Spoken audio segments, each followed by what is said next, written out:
Hello and welcome to our next webinar for Formula SAE. This is actually our final webinar of the series. It is on topology optimization for Formula SAE with MSC Nastran SOL200 Neo. Now, Nastran is one of the big finite element solvers that Hexagon creates, and it has many different solution sequences, like for linear static, buckling, different dynamics solutions, aeroelasticity, nonlinear, and for optimization, we've had SOL200 for some time. SOL200 has been recently revamped with new algorithms, and it's now called SOL200 Neo. And this has new capabilities that we want to help you understand, especially as they pertain to formula and similar vehicle competitions. So in this webinar, you will discover how to use topology optimization tools like SOL200 Neo to revolutionize your approach to structural optimization. You can learn how to transform your engineering requirements into lightweight, high-performance geometries that are tailored for Formula SAE applications. And you'll learn also about how MSC Apex can support workflows with this optimization algorithm. Our presenter today is Lennart Kruger. He holds a master's degree in mechanical engineering with a specialization in product development and additive manufacturing. As a solution engineer in Hexagon's generative design department, he supports technical benchmarks, customer engagements, and development initiatives, helping engineers unlock the full potential of topology optimization. Lennart, thank you for doing this webinar today. Thanks, Alex, for the introduction. And hi, everyone. I'm Lennart. I'm in the MSC Nastran Topology Optimization team. And today we're going to have a closer look at MSC Nastran SOL200 Neo, which is the new topology optimization in MSC Nastran, and how you can use it in the Formula SAE. Okay, a quick look at the agenda for today. We will start with some slides, just the basics of topology optimization and the benefits of SOL200 Neo. But just 10 minutes, and then we go to use cases. This is the wheel carrier from a Formula student team here in Paderborn, Germany, and the gearbox cover, which we optimized lately. And then we are jumping to the main part, which is a live demo. We will jump into MSC Apex, and we will set up an optimization model for a wheel carrier. And then we will execute the topology optimization with MSC Nastran. And then we will have a closer look at the result files, all the settings you can do with the topology optimization, and how you can recreate a CAD file out of your optimized design. Okay, let's start with the general concept and the introduction. So back in the days, parts and assemblies were drawn by hand manually on paper. And then we had the big evolution with high-performance computer and CAD software. Parts and assemblies were still created manually, but now digitally in CAD software. And the next step, or the next evolution, is now generative design, which is a special case of topology optimization. So you have one optimization model with set boundary conditions, and you can create several different designs out of it. And the quality is so good that you can more or less directly manufacture these parts without any manual construction of the design. And here's one example of such a topology optimization. This is the wheel carrier of a Formula student race car. I think it's 7 years old or even older. And here on the left side, we see such an optimization run through. So we are starting with this big block of material, which we are calling the design space. So this indicates where to play, or where the optimization algorithm can place material. And then we are running through several iterations. For each of these iterations, we are running one finite element analysis to check the stresses inside the part. And then the optimization algorithm decides where to remove material and where to add material. And this is a so-called hard kill algorithm. So we actually remove the elements out of our FE and only running the FE with the elements which are physically there. And then at the end, you have one optimized part, which is lightweight and has a high mechanical performance. Okay, let's jump to the next slide. So what's new in this solution 200 Neo? We have MSC Nastran, which is a high or analyzed tool for finite elements, which is highly reliable, precise, and known for several decades as a good FE solver. And now we have implemented the optimization algorithm MNDate inside MSC Nastran, which is a fast and highly automated stress-based topology optimization. And we are combining the best of these two worlds. So we have this highly precise FE analysis with MSC Nastran, and then we have this high-speed optimization with MNDate, which creating high-quality geometry output, which then can directly reintegrate it in the MSC Nastran model for reanalysis. Maybe some of you already know MNDate because it's also the optimization algorithm in MSC Apex generative design. So the base is the same, but now we can just leverage some advantages with MSC Nastran. So for example, you can use everything what is available in MSC Nastran regarding the FE, and MNDate was always a little bit limited in the FE capabilities. What is the big difference to legacy topology optimization? So a topology optimization based on the SIMP algorithm. With this legacy topology optimization, you often have results at the end which are not manufacturing ready. So here on the right side, we see such a result.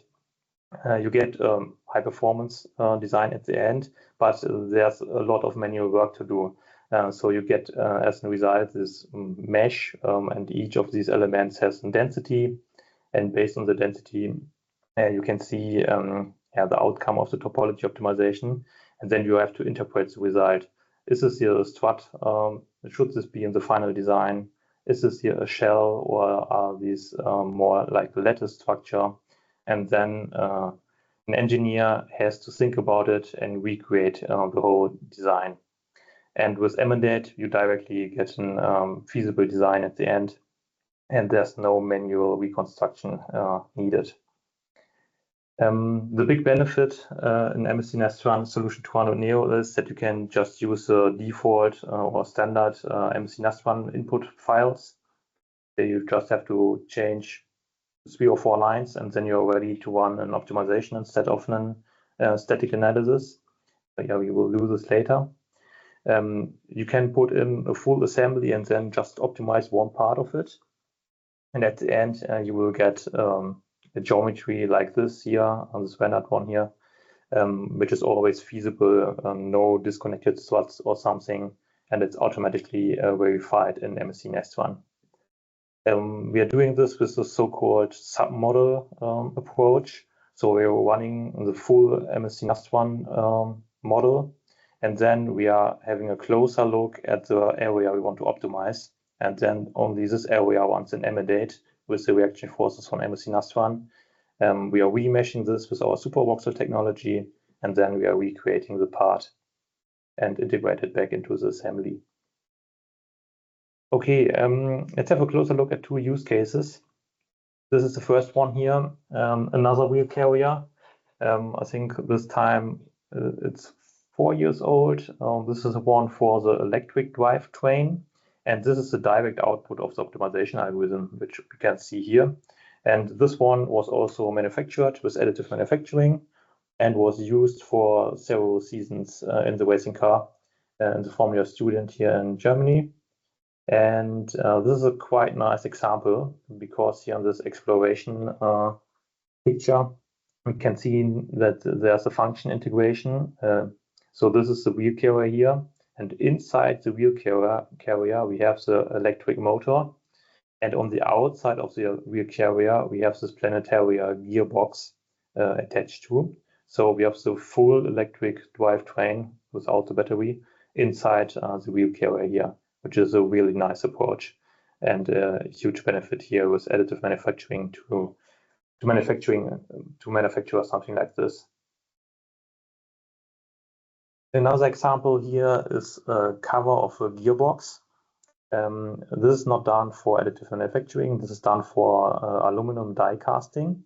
So you can also do designs for casting with Solution 200 Neo. And then this whip structure is optimized for stresses and stiffness. Okay, and now let's jump into the software. Here we go. We are using MSC Apex as a pre and post processor, but you can actually use any pre and post processor for MSC Nastran. So any third-party software, or you can use Part 1 or whatever you want. Or they just have to be capable of creating a BDF deck for MSC Nastran. You may remember this part here. This is the wheel carrier from Alex from 2 weeks ago, I think, where he showed you the basics of FE analysis in MSC Apex. We now want to optimize this wheel carrier here. And such an optimization always starts with a geometry creation, because we have to define our design space for our optimization. And therefore, we have this design space created here. So we can see the, I call it interfaces or functional surfaces are the same, but in general, we have a lot of more space here, which we can use for the optimization. So this is actually some rule for the optimization to give the optimization algorithm as much space as possible. So make the design space as big as possible. So the optimization algorithm has or can make the best choice where to place the material. During this design space creation, we should take care that we have enough space for assembly parts. So for example, I also have the brake here in my model, which I want to attach to my optimized design. So I have to take care that I have this void space here where I can place the brake. And I also have to take care that I have my connection points to this brake. So in this case, we have created cylinders here, and these are then the connecting points to the brake. I have also splitted my geometry in several regions, or in Apex it's called cells. Maybe I can highlight the cells here, and I go to meshing. So I want to create so-called non-design areas. So these areas should stay at the end of my optimization. And in general, these are the volumes which are in contact with boundary conditions, or also with assembly parts. So for my brake here on the other side, I want to keep the cylinders. So I'm splitting my geometry beforehand in several cells. And then I can select these cells as non-designs.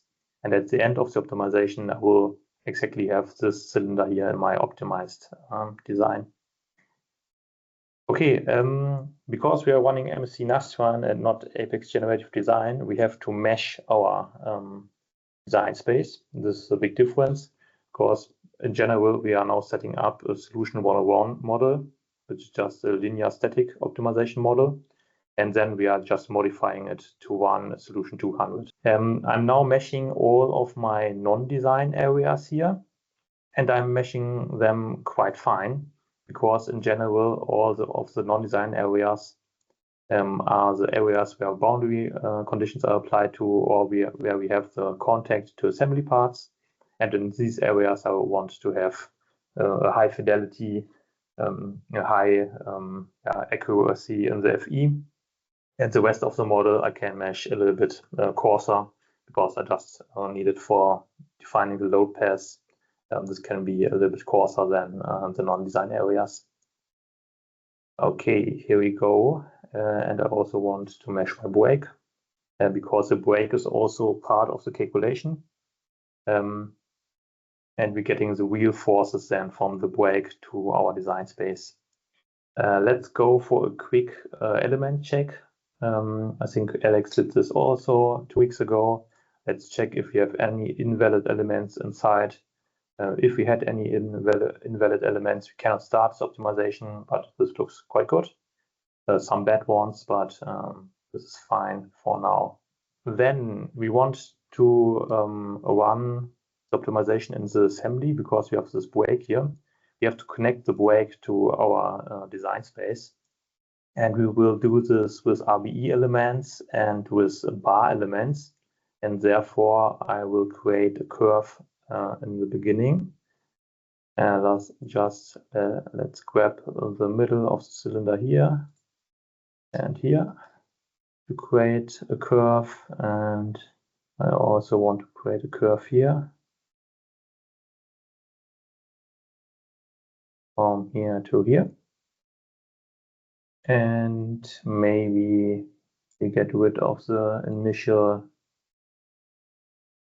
view carrier and calling this connecting for the curves. Then I will mesh these curves to 1D elements. Here we go. Here we go. Before this was just geometry, but we want to have FE entities. So I'm creating 1D elements.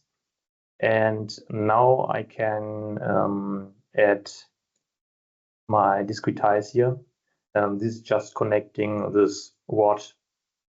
I want to connect the inner cylinder here to my rod, and this inner cylinder to my rod here. And now I've actually created my connection from the break to the design space over this rod here, and we will assign a property to this rod in a second. More or less, or in general, I just want to create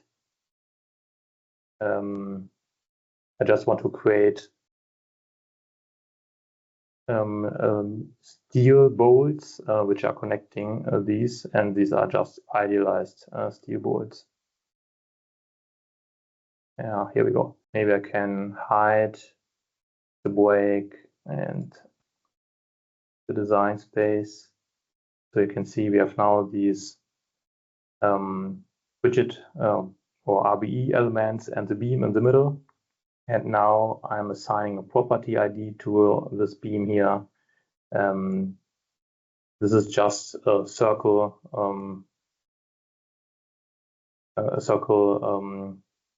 cross section, and I'm having assigned a steel material to it, and then I can apply it to this 1D beam element. And here we go. We have created the connection between the break and the design space. Instead of such an RBE and bar connection, I could also create glued contact and really modeling the bolts also as volume elements. Or I could also go for nonlinear contact if I have any nonlinear contact in my assembly model. But right now we are staying static, and we are using this idealized bar elements for the connection. Okay, I already applied a property ID or a property to these bar elements. Now I have to apply properties to my volume elements. And here I have to create several property IDs, because we are using them to define what is the design space, what are our non-design areas, and what are my assembly parts. So I've already have some property IDs here. I've called it design space. It's out of aluminum. And now I can assign this property ID to everything of my design space except the non-designs. I can go to non-design property ID, and now I'm assigning this property to all of my non-designs. Down below here, here, and here. And then I have a third property ID for my assembly parts. In this case, it's just a break. Now we can go up here on the model tree and switch from model to property. And then we are hiding all the solids. Then we can just see all of the defined property IDs. And here I can just check, okay, all of my non-designs have the same property ID. My design space here in yellow has one property ID, and my break has one property ID. Perfect. Let's jump back to the model tree here. Then one final thing is missing. These are our boundary conditions and loading conditions. Normally, you are getting the loading conditions for such waste part out of a multi-body analysis like Adams. And we have one tool here in our utilities bar in Topology here, right? Generative design tools. We have one tool which is called import Adams loads. And here you can just choose a CSV file out of Adams with all your loads for this model from the multi-body analysis. So normally, I think you already had the webinar for Adams. You're using the multi-body dynamic analysis with the car, and then you're getting all the loads which can act on your part. You can export it, just import it, and you have it inside Apex. I've already done this, so I can activate all of my loads here. And now you see I have several loads because all in all, I will want to create 6 different load steps. Maybe we zoom into the connection here for the control arm. In this case, I'm not modeling the control arm. I'm just simplifying this with, once again, an RBE element here between these 2 cylinders. And in the middle of the RBE element, I have several loads out of the Adams analysis. And these are now different loads for different load cases. So one is just a static load case. One is for braking of the car. One is for acceleration of the car. One is for braking in the corner, and just one corner load case, for example. Because of this, I have this different direction of the force here where the control arm is. I also have my braking force. This is applied where the brake pad is applied. I have my force on the assembly part, and then over the assembly part with wheel stiffness of the brake, I'm getting the force into my design space over the connections we have just created. And in the middle here in the wheel hub, I'm running this with the full SPC constraints for simplification. And we could also go for inertia relief if you have the reaction forces for the wheel hub. You can also go for the forces there and then activate the inertia relief instead of a fixed displacement in the load cases.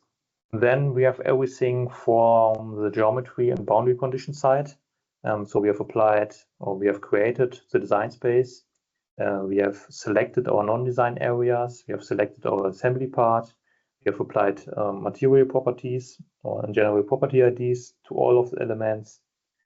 We have applied our boundary conditions, so the loads and the displacement constraints. And then we can jump to the next tab here, which is the study tab. And we now want to create a scenario for solution 200. And therefore, we are going to create scenario.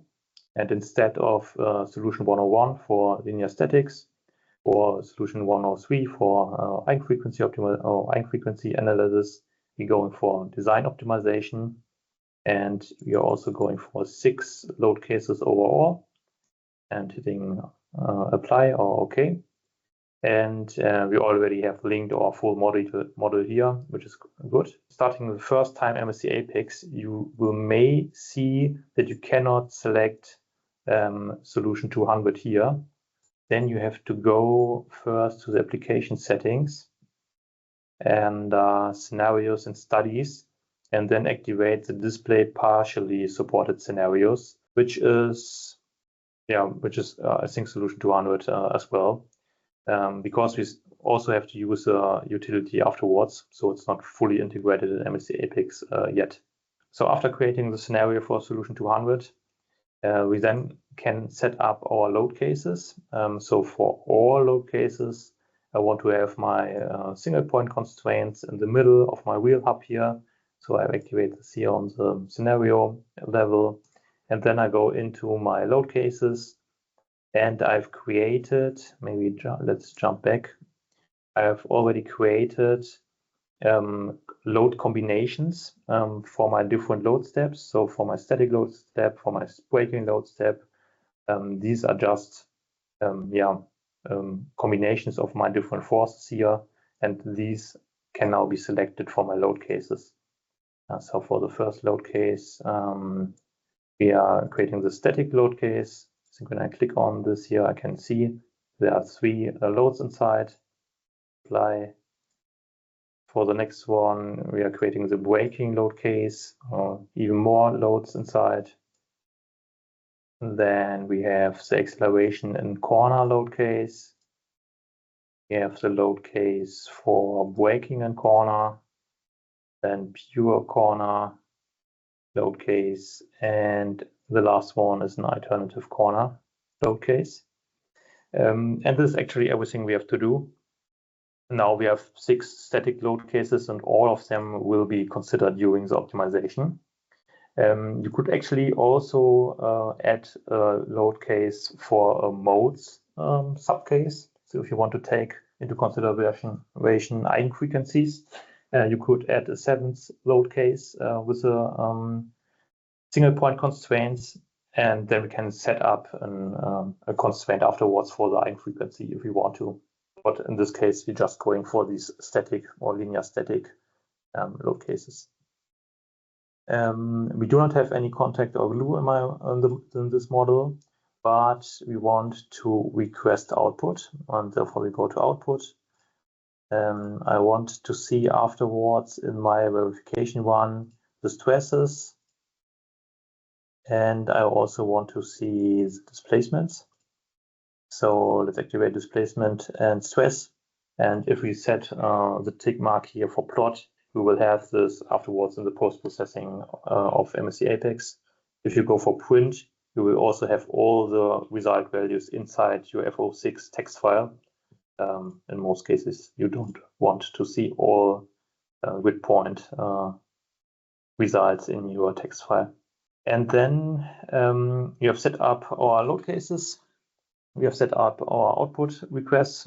For now, it's actually the same as for solution 101 static. And now we are modifying the scenario for the optimization. And therefore, we are opening the utility here on the right side, which is called Topology.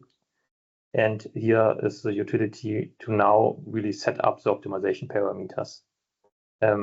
It's automatically grabbing the scenario, which is solution 200 scenario here on your model tree. We want to minimize the weight of our part here. In the next release, we will also have maximize frequency, but for now, it's always minimize weight. And here we have to select our design region, which we want to optimize. This is now accessing the property IDs. So I've called or I've named one of the properties, property IDs design space. So you can easily select it here. We have to set up a stress limit because solution 200 Neo is a stress-based topology optimization. So sometimes it makes sense to first run the 101 solution to get an overview of the stresses in your part, and then you can define your stress target. I already know this part quite well, so I know 50 megapascals is a good value. Sometimes it makes also sense to orientate on the fatigue strength of your material. So under recurring or under reoccurring loads, you never want to go above a certain value for this material, and then you can set it up here. You can set it up here. You can set up a coordinate system, a principal coordinate system for your model. So sometimes it's useful if you want to create a part for additive manufacturing or casting to use a different coordinate system for your print direction. Then this could be activated here. And in the next step here, we have to select our non-design property ID. So you can just click it here, and the assembly property ID is not selected, it stays assembly. Then we have these 3 main optimization parameters. For those who know MSC Apex generative design, these are the same. We have complexity, start density, and shape quality. And these influence the design output. So this is the generative design thinking behind. You can set up one model, and let all the boundary conditions stay the same, static. You can just change one of these parameters here, and you will receive at the end different designs, and then you can pick the best fitting one for your needs. The complexity value is actually the resolution of your model. So if you increase the value, we are running a higher resolution in the background for the optimization, which also can create more complex designs or parts. This is a unit test value, so this is from the generative design thinking. You just couldn't go down or up with the complexity of your design. If you are more the FE guy, you can just enter a minus before, and then you can add the edge length of the superboxes behind. So if you know your part quite well and the dimensions, you can also go for directly, for example, 2 millimeters voxel edge length for the optimization. The complexity of 14 is actually always a good starting value. For every part, you will receive a suitable design with 14.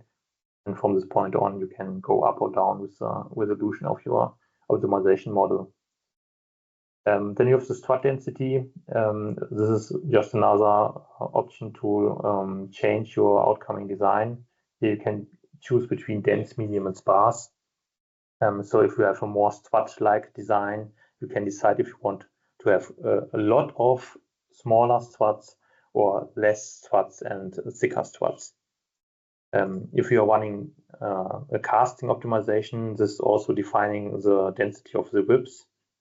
I have one picture for this, so you can see the difference here. Here down below we have the strut and rib density. This is the same model, we are just changing this one parameter, and then you can create different designs out of it.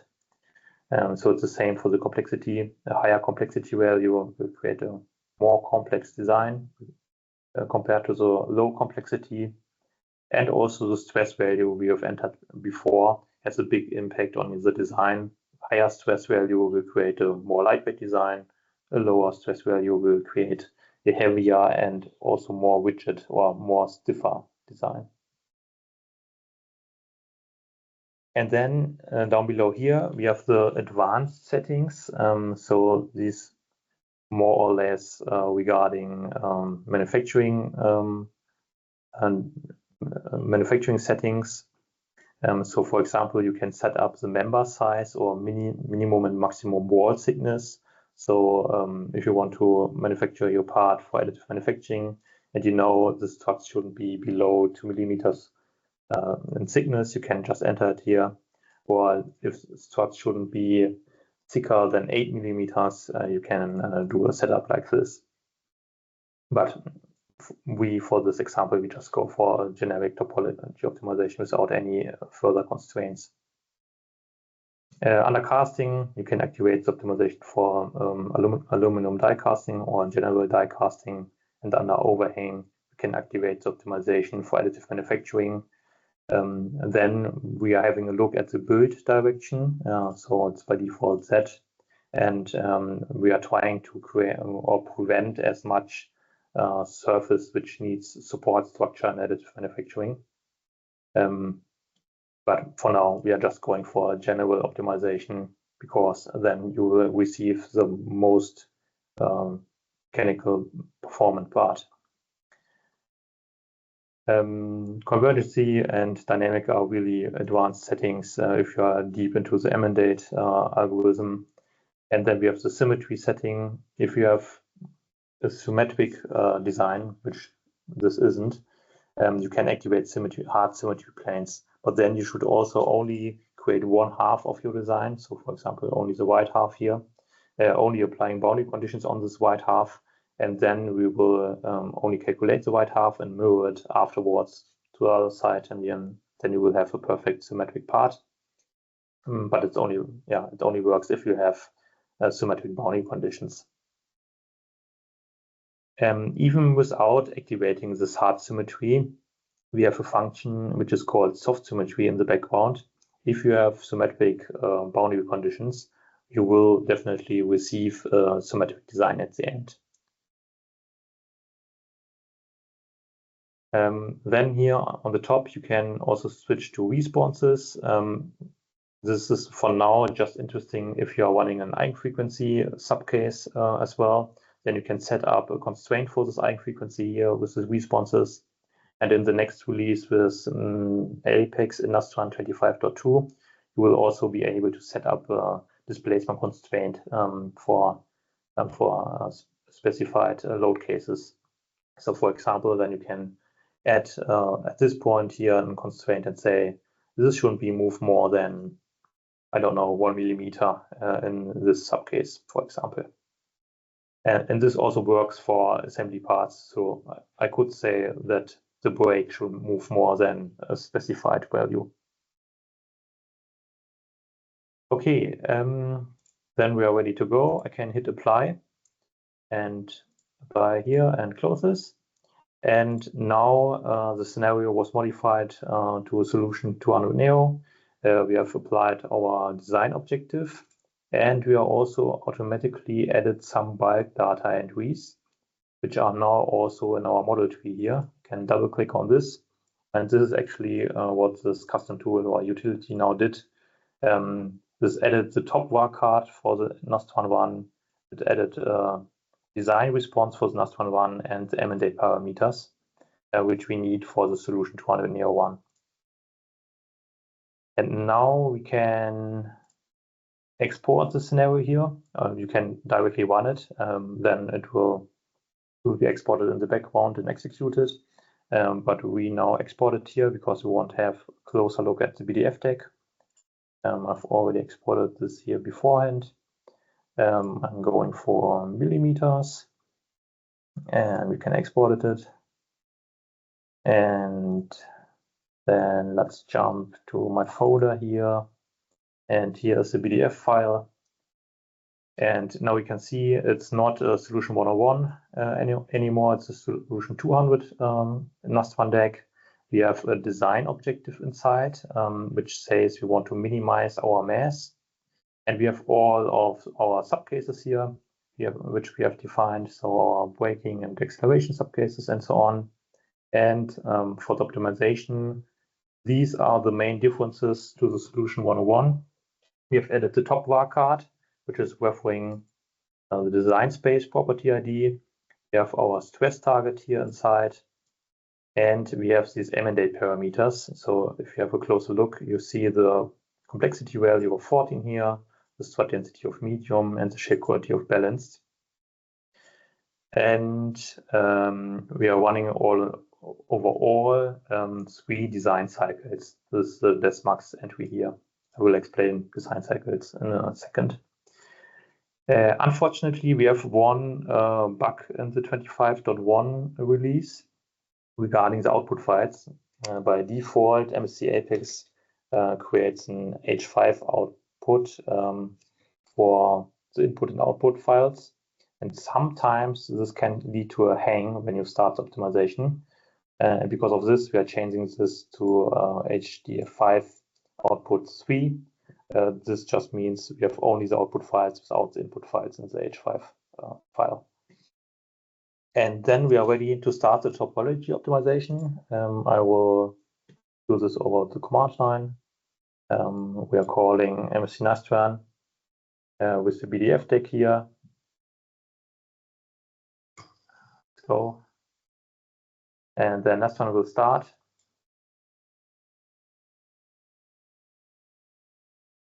And we are seeing the files written here in the folder. And then we will see that several folders will be created because Solution 200 Neo works in that way that we are running in the first step in initial analysis. And this means we are just using the full design space, which everything we have created, and running in static analysis with this. And this is what's happening in this initial analysis folder here. It's just a Solution 101 one.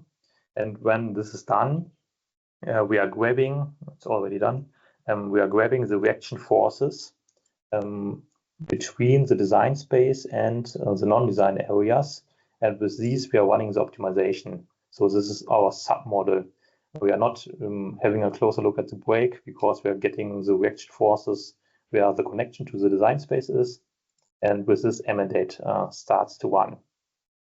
And now we are running through all of these iterations. And at the end, we will receive a design, and this is automatically reintegrated into MSC Nastran. This model here, I don't know, runs 20 minutes or something like this. I will now execute it here. and we're going to have a closer look at an already run-through model. I've missed one option in this PDF file here. By default, it's not writing any geometry output. Let's jump to the already run-through folder here. If we have a look at this PDF here, you can add where the design optimization parameters are, the option for iPrint1. So this is for the inner loop or iteration sprint. You can activate this, and when we have a look at this folder now, you will see that for each of the iteration, we will receive a geometry. And we can open this now and have a look at this. These are PLY files. You can open this with Microsoft 3D Viewer, or you can use third-party apps like ParaView, like I do. Or, yeah, I don't know, a lot of software is capable of opening PLY files. It's actually quite close to STL files, but we can also add information to the triangles. So this is the starting point of our optimization, the full design space. And then we can run through all of these iterations. And at the end, we have an optimized design, which look like this. All in all, we run through 69 iterations. We have a convergence detection in the background. If the optimization algorithm thinks it's complete or nothing changes a lot, then the optimization stops. And here, for example, we can also have a look at the stresses inside the part. The optimization tries to evenly load all the material, and we can see this here quite well. The main material is loaded in the green area, which is good. And this design here is then automatically remeshed and integrated back in an analysis. And then the Nastran analysis run again, and you will receive the results in your Nastran model. And because the reaction forces will change, in the initial analysis we run with the full design space, then we did an analysis with an optimized one, and the reaction force can change. Because of this, we are running through 3, I call it outer loops or design cycles. And so because of this, we have this 7 folders for all here. Because the optimized design is then reanalyzed, then we restart an optimization with updated reaction forces, reanalyze again and do it again. And these are the desmax you can define here. So 3 is the default. Sometimes 1 is enough. Then inside this analysis folder here are the results from MSC Nastran. So we can just go back to Apex. Maybe go for a clean Apex here. And we can import these files. I'm already here. This is input.dat file and the results as an H5. We had millimeters as a unit, and maybe organized by properties.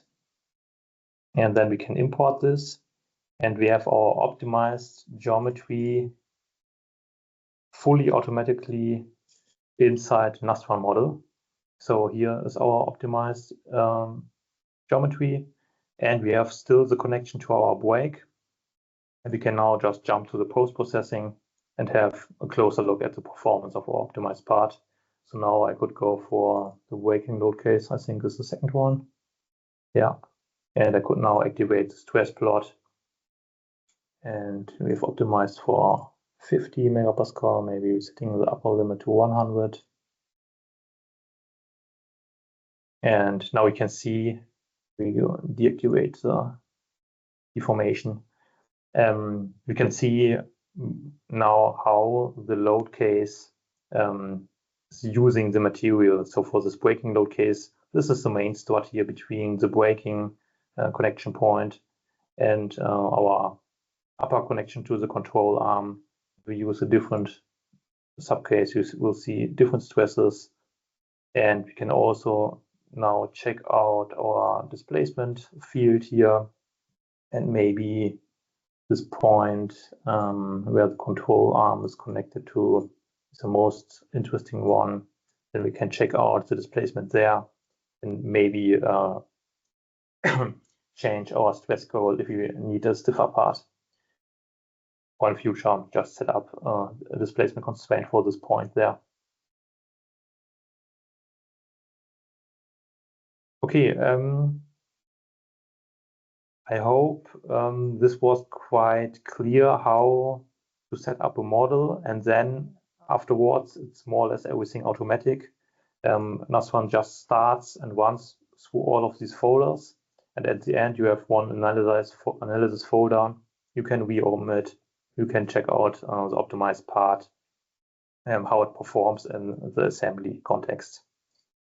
Sometimes you may want to create a CAD file out of your optimized part. This is also possible with MSC Apex. Therefore, you can just import the STL file out of the opti folder. This was our one here. So we are using the design from the last design cycle. And inside there's one STL file, and it should be in millimeters. And we import this into Apex. And then we can use the facet to NURBS tool to just create a CAD file out of it with NURBS patches. So these STL files are always a little bit dumb. These are just triangles which representing the surface. And with this tool in Apex, we can create these NURBS patches. And then you can just bring it back into your CAD file system, reassemble it in your assembly, and you do not have any manual work while recreating a part. So maybe hide everything. Here's the STL file, and here on the right side in the tools, you find this facet to NURBS tool, and then you can just hit apply. And then I think in 1 minute or something like this, we are recreating the CAD file, and then you can export it as a step file or solid file and bring it back to your real CAD system. It's already done. So it's around a minute or 2 minutes, and then you have recreated your CAD file. Now you can also see it in the model tree here. Instead of this faceted solid, it's now a real solid. And just with a right click in export, you can export it as a solid file or step file. So this is a CAD retransition workflow. We are bringing back the faceted solid, so the STL file. Then these patches are automatically created on it, and then you receive the solid geometry. Okay, and with this, back to Alex. Leonard, thank you for that fascinating webinar. I definitely get the practical uses of generative design, but I'm also thinking of a partner of Hexagon who learned Apex generative design and was training people on it. And he just really got hooked, and he has a 3D printer. And so he would just find things around his house that, oh, it'd be really great if we could hold this thing up here. And he made really interesting like coat hooks. And so if you go to his house, you see all of these parts that are made by Apex generative design. Nice. So it's important, it's useful in engineering, but man, it's really fun too.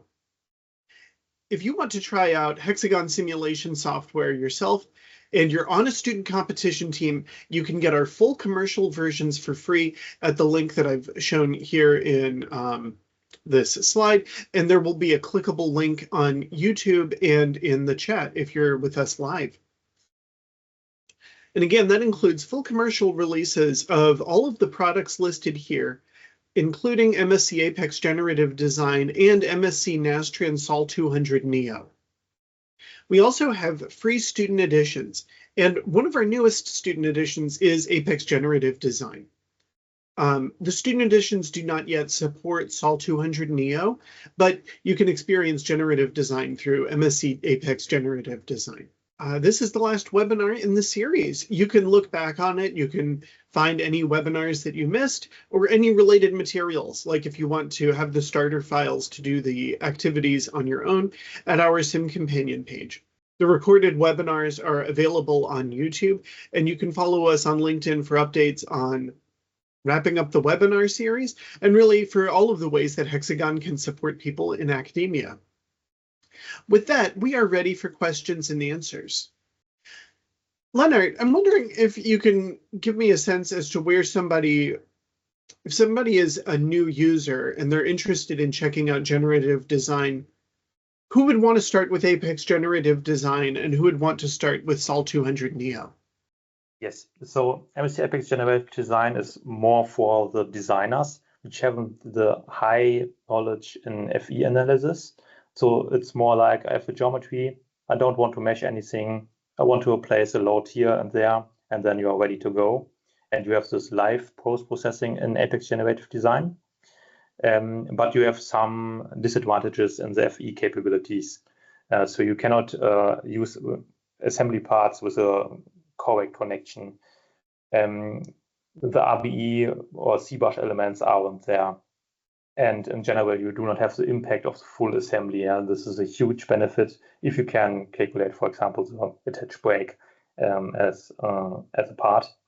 And furthermore, all the new development regarding dynamic analysis or optimization will be happen in Solution 200 Neo. So this is for the advanced guys. Yeah, I definitely see that SOL200 Neo can get you a lot farther. And it seems like you don't really need to learn Apex Generative Design first to just jump into SOL200 Neo. Yeah. With that said, I've personally enjoyed the activities that I've done in MSC Apex Generative Design. The tutorials for that are really good, and I think, Leonard, you wrote some of them.